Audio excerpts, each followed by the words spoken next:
കേരളത്തിലും ഇന്ത്യയിലുമൊക്കെ തന്നെ രാഷ്ട്രീയം നിരീക്ഷിക്കുന്നവർ പാർട്ടി മാറാൻ വേണ്ടി നിൽക്കുന്ന ചില ശശിമാരെ കുറിച്ചാണ് ഇപ്പോൾ ചർച്ച ചെയ്യുന്നത്.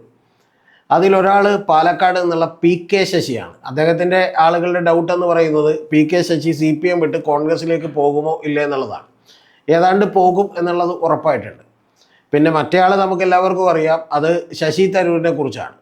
ആ ശശി വെറുമൊരു ശശിയല്ല, പുള്ളി ഒരു ഇൻ്റർനാഷണൽ ശശിയാണ്. അപ്പോൾ അതുകൊണ്ട് അദ്ദേഹം പക്ഷേ പെട്ടെന്ന് അങ്ങോട്ട് BJP പോകാൻ സാധ്യതയില്ല. പക്ഷേ BJP പോകുമോ ഇല്ല എന്നൊക്കെയുള്ള ചർച്ചയാണ് കോൺഗ്രസിനകത്ത് നടന്നുകൊണ്ടിരിക്കുന്നത്.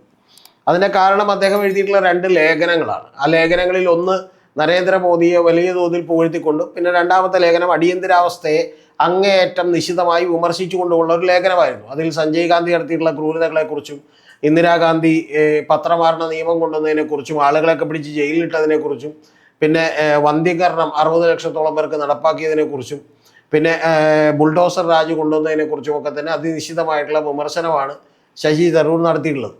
പക്ഷേ ശശി തരൂരിൻ്റെ ഈ ലേഖനത്തിൽ വലിയ പുതുമയൊന്നുമില്ല. കാരണം അദ്ദേഹം ഏതാണ്ട് 1997 തന്നെ പുറത്തിറക്കിയിട്ടുള്ള അദ്ദേഹത്തിൻ്റെ പുസ്തകമുണ്ട്. അത് India midnight to millennium and beyond എന്ന് പറയുന്ന പുസ്തകമാണ്. ആ പുസ്തകത്തിൽ തന്നെ അദ്ദേഹം കൃത്യമായി ഈ അടിയന്തരാവസ്ഥയ്ക്ക് അതിനിശ്ചിതമായി വിമർശിച്ചിട്ടുണ്ട് എന്ന് മാത്രമല്ല, ഒരു പടി കൂടി കടന്ന് സോണിയാഗാന്ധിയൊക്കെ തന്നെ ഒരു മാരേജ് സർട്ടിഫിക്കറ്റിൻ്റെ ബലത്തിൽ മാത്രം കോൺഗ്രസിനെ നയിക്കാൻ വേണ്ടി വന്നതാണെന്നും, അല്ലാതെ പ്രത്യേകിച്ച് യാതൊരു കഴിവില്ലാത്തതാണെന്നും ഒക്കെ പറഞ്ഞിട്ടുണ്ട്.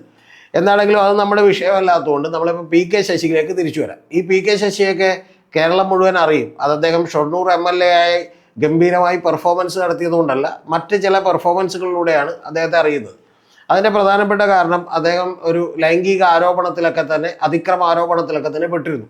ആ പെട്ടിരുന്നതിന് ശേഷം അത് പക്ഷേ കേസായില്ല. കാരണം പാർട്ടിക്ക് തന്നെ സ്വന്തമായിട്ട് കോടതിയും പട്ടാളവും പോലീസും ഒക്കെ ഉള്ളതുകൊണ്ട് CPM-നകത്ത് തന്നെയാണത് വലിയ തോതിൽ പരാതിയുമായിട്ട് വന്നത്. ആ പരാതിയുമായിട്ട് വന്നത് DYFIയുടെയൊക്കെ ഒരു നേതാവായിരുന്നു. അപ്പോൾ അങ്ങനെ വന്നതിന് ശേഷം അത് പിന്നീട് ശ്രീമതി ടീച്ചറും AK ബാലനെയുമാണ് അന്വേഷണ കമ്മീഷനായി അല്ലെങ്കിൽ CID-കളായിട്ട് CPM അവരോധിച്ചത്.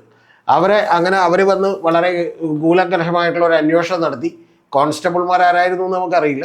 പക്ഷേ അങ്ങനെ അന്വേഷണം നടത്തി കണ്ടെത്തിയത് കേരളം മുഴുവനല്ല, യഥാർത്ഥത്തിൽ ഇന്ത്യയിൽ തന്നെ വലിയൊരു അത്ഭുതമായിട്ടുള്ള കണ്ടെത്തലായിരുന്നു. അതിൻ്റെ കാരണം ഈ PK ശശി നടത്തിയത് തീവ്രത കുറഞ്ഞ പീഡനമാണെന്നാണ് അവർ കണ്ടെത്തിയത്. അതായത് പീഡനം നടത്തിയിട്ടുണ്ട്, പക്ഷെ അത് പോരാ എന്നാണ് ഉദ്ദേശിച്ചതെന്ന് തോന്നുന്നു. അല്ലെങ്കിൽ ഇനി കുറച്ചുകൂടി തീവ്രത കുറക്കാമായിരുന്നു എന്നാണോ കൂട്ടാമായിരുന്നു എന്നാണോ എന്ന് നമുക്ക് മനസ്സിലായില്ല.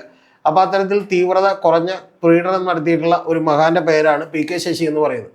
അപ്പോൾ അദ്ദേഹം ഈ കഴിഞ്ഞ ദിവസം വന്ന് കോൺഗ്രസ്സുകാരുടെ ഒരു പരിപാടിയിൽ അദ്ദേഹം പ്രസംഗിച്ചു. ആ പ്രസംഗിച്ചത് ബിലാൽ, ഈ പഴയ ബിലാൽ തന്നെയാണ്. അപ്പോൾ കൊച്ചി ഇപ്പോഴും പഴയ കൊച്ചി അല്ലെങ്കിലും ബിലാൽ പഴയ ബിലാൽ തന്നെയാണ് എന്നൊക്കെ പറഞ്ഞ് അദ്ദേഹം പ്രസംഗിച്ചു.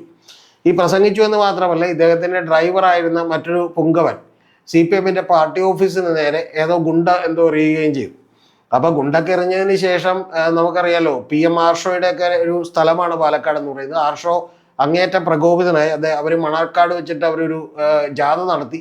ആ ജാഥയിൽ കയ്യും വെട്ടും കാലും വെട്ടും എന്ന് പറയുന്ന മുദ്രാവാക്യമൊക്കെ വിളിച്ചു. ഏത് ബിലാലാണെങ്കിലും വെട്ടും എന്നുള്ളതാണ്. പിന്നെ അതിനുശേഷം ആർഷോയുടെ അതിഗംഭീരമായിട്ടുള്ള ഒരു പ്രസംഗമുണ്ടായി. ആ പ്രസംഗം എന്ന് പറയുന്നത്, ബിലാലെ, മേരി ടീച്ചർക്ക് കൊച്ചിയിൽ വേറെയും മക്കളുണ്ട് എന്നുള്ളതാണ് പറഞ്ഞത്. എന്ന് പറഞ്ഞാൽ കൊച്ചിയിലാണ് PM ആർഷോയുടെ വീട്. അപ്പോൾ അതുകൊണ്ട് കൊച്ചിയിൽ വേറെയും മക്കളുണ്ട്, അത് ആലോചിച്ചുകൊണ്ട് വേണം. പിന്നെ ഈ പറയുന്ന ഗുണ്ടെറിഞ്ഞിട്ടുള്ള ആളെ, ഇത് ബിലാലല്ല, അതുപോലെ തന്നെ കാരക്കാമുറി ഷൺമുഖനുമല്ല, പകരം ഇത് വെറും പടക്കം ബഷീറാണ് എന്നൊക്കെ പറഞ്ഞുകൊണ്ടാണ് നമ്മുടെ PM ആർഷോ തകർത്ത് മുന്നേറിയത് പ്രസംഗത്തിൽ. പിന്നെ ഒരു ഭീഷണി കൂടി മുഴക്കിയിരുന്നു. കാരണം ഈ ഗുണ്ടെറിഞ്ഞവൻ എന്ന് പറയുന്നത്, അദ്ദേഹം ഈ ഫാൻസ് അസോസിയേഷൻ മെമ്പറാണെന്നും, ആ ഗുണ്ടെറിഞ്ഞവൻ ഇവിടെ മണ്ണാർക്കാട് ടൗണിലൂടെ 2 കാലിൽ നടക്കില്ല എന്നുമൊക്കെ പറഞ്ഞിരുന്നു.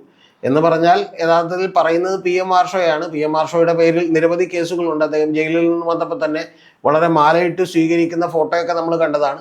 പിന്നെ അതുമാത്രമല്ല, കേരള പോലീസിന് പോലും പേടിയുള്ള ഒരാളാണ്. കാരണം SFIയുടെ സംസ്ഥാന സമ്മേളനം നടക്കുമ്പോൾ PM ആർഷോ പ്രസീഡിയത്തിൽ വളരെ നെഞ്ചുവിരിച്ചിരിക്കുമ്പോൾ പോലീസ് ആ സമയത്ത് തന്നെ ഹൈക്കോടതിയിൽ കൊടുത്ത റിപ്പോർട്ട് പോലീസ് PM ആർഷോയെ കാണാനില്ല എന്നുള്ളതാണ്. എന്ന് പറഞ്ഞാൽ PM ആർഷോയെ ടെലിവിഷനിൽ കണ്ടാൽ പോലും ഇനി പോലീസുകാർ കണ്ണടച്ച് കളയുന്നതുകൊണ്ടാണോ എന്ന് നമുക്കറിയില്ല. എന്താണെങ്കിലും ശരി, ഏറ്റവും ഒടുവിൽ ധീരനായിട്ടുള്ള PM ആർഷോ ജയിലിൽ നിന്ന് പുറത്തേക്ക് ഇറങ്ങി. പിന്നെ നമ്മൾ അടുത്തൊരു അത്ഭുതം കണ്ടത്, പരീക്ഷ എഴുതാതെ ജയിക്കുന്ന ഒരു PM ആർഷോയെ കണ്ടു. അപ്പോൾ അത്തരം കാര്യങ്ങളൊക്കെ നടത്തിയിട്ടുള്ള PM ആർഷോയാണ്. എന്ന് പറഞ്ഞാൽ അസാധ്യമായത് നടത്തുന്ന ആളുകളെയാണ് നമ്മൾ പ്രതിഭകൾ എന്ന് വിളിക്കുന്നത്. പലപ്പോഴും ഇപ്പോൾ ബൾബ് കണ്ടുപിടിച്ച തോമസ് ആൽവ എഡിസനെ പോലെ, അല്ലെങ്കിൽ നമ്മൾ ഇതുവരെ നടത്താൻ കഴിയില്ല എന്ന് വിചാരിച്ച് ഇപ്പോൾ വിമാനം കണ്ടുപിടിക്കുന്ന ആളുകളെ പോലെയുള്ള ആളുകളൊക്കെയാണ് നമ്മൾ വലിയ പ്രതിഭകളോ ജീനിയസോ ഒക്കെ ആയിട്ട് കണക്കൂട്ടുന്നത്. അതായത് കോമൺ മാനായിട്ടുള്ള സാധാരണക്കാരായിട്ടുള്ള ആളുകൾ നടത്താൻ കഴിയില്ല എന്ന് വിചാരിക്കുന്ന കാര്യങ്ങൾ. അപ്പോൾ അതുപോലെയുള്ള പല കാര്യങ്ങളും നടത്തിയിട്ടുള്ള ഒരാളാണ് PM ആർഷോ എന്ന് പറയുന്നത്. അതുകൊണ്ട് ഗുണ്ടറിഞ്ഞവൻ വന്ന് കൈ പിടിച്ച് കാല് പിടിച്ച് മാപ്പ് പറയുന്നത് വളരെ നന്നായിരിക്കും. കാരണം മേരി ടീച്ചർക്ക് ഇനിയും കൊച്ചിയിൽ മക്കളുണ്ട്. അതിലൊന്നാണ് PM ആർഷോ എന്നുള്ളത് നിങ്ങളാരും മറന്നു പോകരുത്. അപ്പോൾ എന്താണെങ്കിലും ശരി, നമ്മുടെ PK ശശി ഇനി കോൺഗ്രസിലേക്ക് എത്തുമോ എന്നുള്ളതാണ്. കോൺഗ്രസ് ആണെങ്കിൽ ശശിയെ കോൺഗ്രസിലേക്ക് എത്തിക്കാൻ എന്ത് ചെയ്യും എന്നുള്ള വലിയ ഘനഗംഭീരമായിട്ടുള്ള ആലോചനയിലാണ്.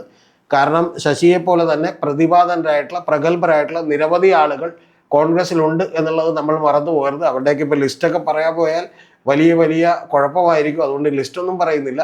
പക്ഷേ ഇത്തരത്തിലുള്ള ആളുകളൊക്കെ തന്നെ കോൺഗ്രസിൽ ഒരുപാടുള്ളത് കൊണ്ടിട്ട് അവർക്ക് തീർച്ചയായിട്ടും ഇത്തരത്തിലുള്ള ഒരു ബിലാലിനെ കൂടി ഉറപ്പായിട്ടും ആവശ്യം വരും. അടുത്ത നിയമസഭാ സീറ്റിൽ PK ശശിയെ നിർത്തി മത്സരിപ്പിക്കുകയും ചെയ്യും. പിന്നെ പക്ഷേ ഇതൊക്കെ പറയുമ്പോഴും ശശിക്ക് ഒരല്പം നന്ദി വേണം എന്നാണ് എനിക്ക് പറയാനുള്ളത്. കാരണം ഇതൊക്കെ കഴിഞ്ഞിട്ടും ഈ പരാതിയൊക്കെ വന്നിട്ടും ശശി നടത്തിയത് തീവ്രത കുറഞ്ഞ പീഡനമാണ് എന്ന് പറഞ്ഞ് പാർട്ടി സംരക്ഷിക്കുകയാണ് ചെയ്തത് എന്നുള്ളത് ശശി മറന്നു പോരുത്. പിന്നെ അടുത്ത തവണ MLA ആയില്ലെങ്കിലും ശരിക്കും പറഞ്ഞാൽ ടൂറിസം ഡെവലപ്മെൻറ്റ് കോർപ്പറേഷൻ ചെയർമാനാക്കി ശശിയെ മാറ്റുകയാണ് ഉണ്ടായിട്ടുള്ളത്. പിന്നെ ജില്ലാ കമ്മിറ്റിയിൽ നിന്ന് ചെറുതായിട്ടൊന്ന് തരം താഴ്ത്തി എന്ന് മാത്രമേ ഉള്ളൂ. അപ്പോൾ അത്തരത്തിൽ ശശിയേട്ടനും വേറെ സങ്കടപ്പെടാനൊന്നുമില്ല. കാരണം ശശിയേട്ടനും ഇപ്പോൾ കോൺഗ്രസിലേക്ക് ചെല്ലുമ്പോൾ തന്നെ മിക്കവാറും ഒരു MLA സീറ്റ് കിട്ടും. അവിടെ നിന്ന് സുഖമായിട്ട് നമ്മുടെ ആളുകൾ വോട്ട് ചെയ്ത് ജയിപ്പിക്കും. അങ്ങനെ നിയമസഭയിൽ വലിയ തോതിൽ വിരാജിക്കാൻ കഴിയുന്ന ഒരാളാണ് PK ശശി. അപ്പോൾ അദ്ദേഹത്തിന് എല്ലാവിധ ഭാവുകങ്ങളും രാഷ്ട്രീയത്തിൽ നേരുന്നു. പാർട്ടി മാറിയെന്ന് വെച്ചാൽ യാതൊരു കുഴപ്പമില്ല. എല്ലാ പാർട്ടികളും ഇതുപോലെ തന്നെയാണ്. ആകെ ശശിയാവുന്നത് ജനങ്ങൾ മാത്രമാണ് എന്ന് ഉറപ്പുപെടുത്തിക്കൊണ്ട് തൽക്കാലം നിർത്തുന്നു. ഇനി വീണ്ടും ശശിയാകാൻ നാളെ വീണ്ടും വരും.